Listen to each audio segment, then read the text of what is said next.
Update. Am I the a-hole for respecting my late wife's wishes about keeping her family out? Original story. My wife unfortunately passed away last year when our daughter was only 3 months old. It was very difficult to get through, but my little girl and I are keeping it together. My daughter is 16 months now, and there's been pressure from my wife's sister to let her side of the family see my daughter. The issue is, my wife had absolutely no contact with her family since she was 18. So 16 years of not seeing them. Her home life was something she never wanted to talk about. It always made her upset, so I never pushed her to tell me. All I know is that they were manipulative and abusive in some form. She left as soon as she was 18, changed her last name, and never spoke to them again. 4 years ago, she got into contact with her older sister, and she's the only person my wife allowed into our lives. By that, I mean we met through video chat, but never actually in person. We still maintained contact after my wife passed, and we met a couple times before and during my wife's funeral. My sister-in-law called me a few weeks ago. She mentioned her parents would really like to meet their granddaughter and want to start over. They didn't attend my wife's funeral because they knew she wouldn't want them to be there. One thing my wife always made clear is that she did not want them near our daughter. Ever. I told my sister-in-law this. Well, she got very upset. She said it's been years, and yes, her parents were awful people. Again, won't say exactly what they did, but losing their daughters made them reflect on things. And they want to meet my daughter since my wife never gave them that chance. She's still trying to convince me, and so far I've said no. Each time I just feel more and more bad for denying them. But it's what my wife wanted. Her parents found my Facebook. Pretty sure sister-in-law might have told them, and I've gotten dozens of messages begging me to let my daughter know her mom's side of the family. And I should keep her from knowing her grandparents for past mistakes. None of them will leave me alone, and sister-in-law has said a few times that I may be grieving losing a wife, but to have some empathy for them losing a child. Because right now, I'm being too heartless for denying them the chance to meet the only piece of my wife they have left. I am at my wit's end with this, because I am not sure if I'm being a-hole or not. I don't know the whole reason why my wife never wanted to see them again. Even if I did though, I'd still like to honor her wish. The way they are being, however, makes it hard not to wonder if I am. Now for the top comments before reading the update. Not a a-hole. All I know is they were manipulative and abusive in some form. The best prediction of future behavior is past behavior. None of them will leave me alone. I'm at my wit's end with this because I am not sure if I'm being a-hole or not.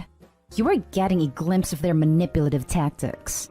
One thing my wife always made clear is that she did not want them near our daughter. Ever. Honor her wish. If the family really didn't attend a funeral to respect her wishes, I'm sure they'd do the same here. Don't let them near your daughter ever, OP. And talk to a lawyer. The death of a parent can be grounds for grandparents' rights. Do not even answer. Not answering is a response, and many times better than saying no. You gotta protect your daughter the way your wife tried to protect her and herself. The only thing you know is that they were manipulative, yet your wife could get very upset if her family was mentioned. So imagine all the trauma she had to deal with. Maybe she was the scapegoat, and that's why her sister defends them. Either way, break contact with the sister too. Does she keep in contact with you out of genuine interest of her nephew/niece, or because she sees that the door could be slightly open to let her parents in, now that the factor didn't want them is dead? What if one day you meet with the sister and suddenly you see 2 older people with her? They won't let you escape. This is not a coincidence that now they want to be in your lives. They already wanted to insert themselves, and a channel to that was the sister, who has probably given them a lot of information and photos you may have shared with her. This sister-in-law is fighting her parents' fight for them now, and the fact that neither she nor your wife told them exactly why your wife went no contact is terrifying. She's crossing boundaries left and right. She's shown you who she is, so believe her and cut her off. Not a-hole. Do not let them have anything to do with your daughter. The last thing you want is to allow them to have a relationship with your daughter. And then after a while, you see exactly why your wife didn't want anything to do with them. Because depending where you live, if they have an established relationship with your daughter, they can go for grandparents' rights. As of right now, they have no grounds. Cut the sister-in-law off too. She's just giving you a taste of how toxic the rest of your wife's family are. Protect your child. Thank you for the advice. With everything on my plate, it's just been so overwhelming, and now this whole situation. I want to be able to honor my wife's wishes, whatever the reason was that made her cut all contact with them. And now for the update. Thank you everyone for all the lovely comments and support. I was really worn down with this whole ordeal, so all your input was so very appreciated. There were a lot of you that expressed your concerns about what my wife's family's intentions were and warned me about taking precautions to keep my daughter safe.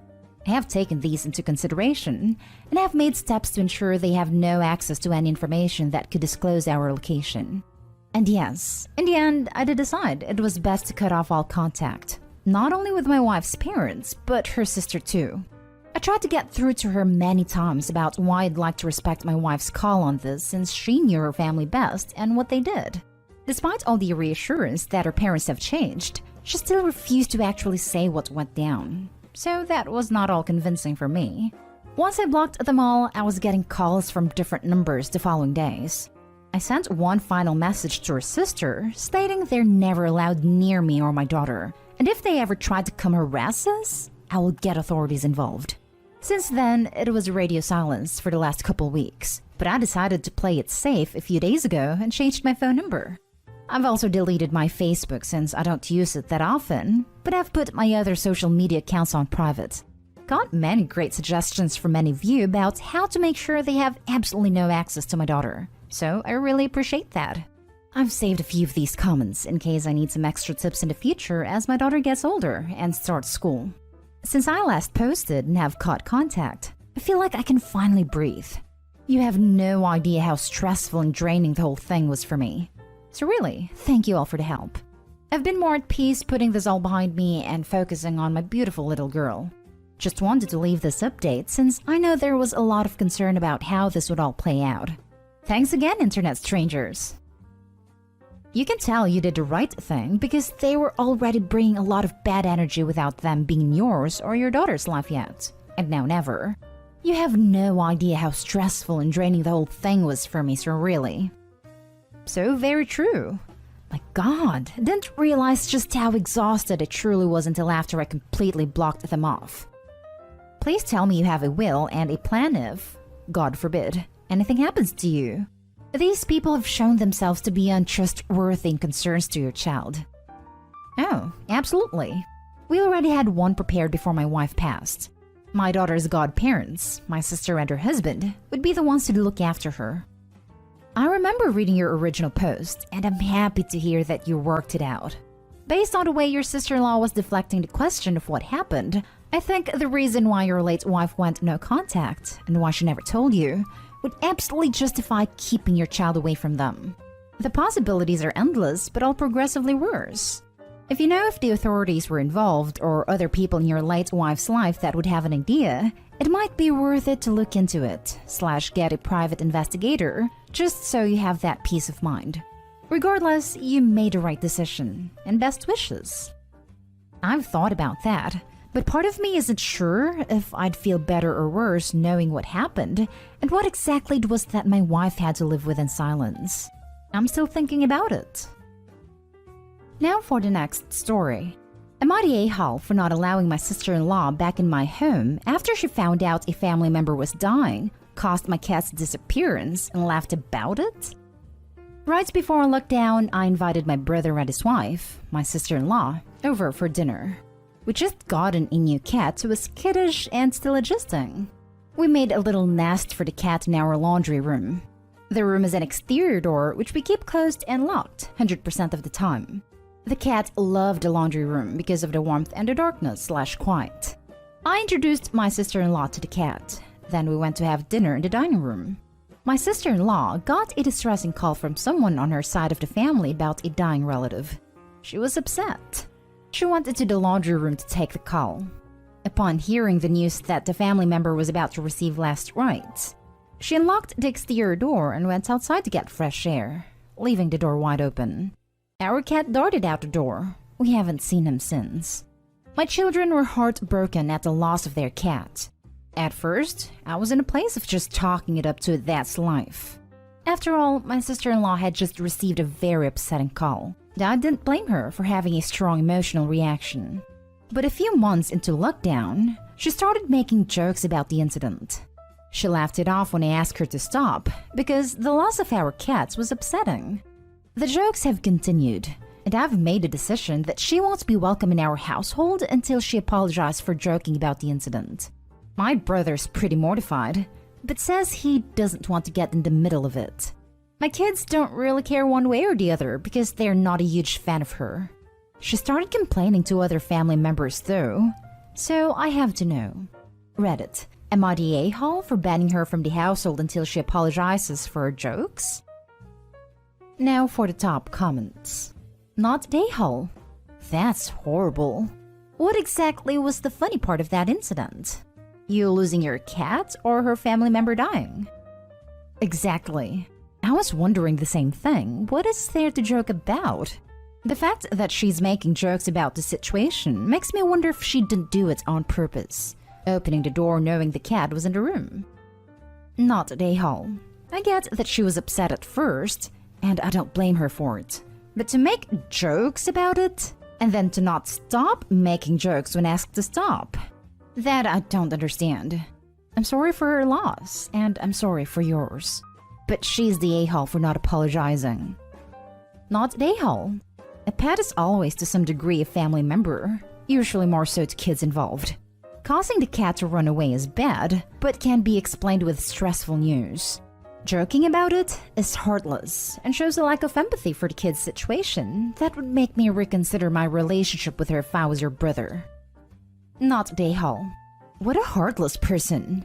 No empathy or awareness.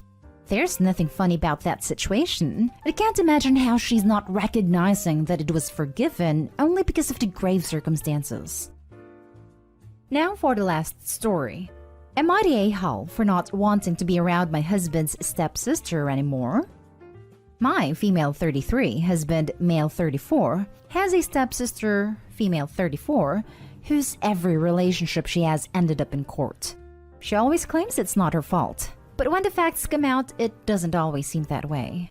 When she was married, she was horrible to her husband, always made fun of him, yelled at him if he didn't do things for her, etc.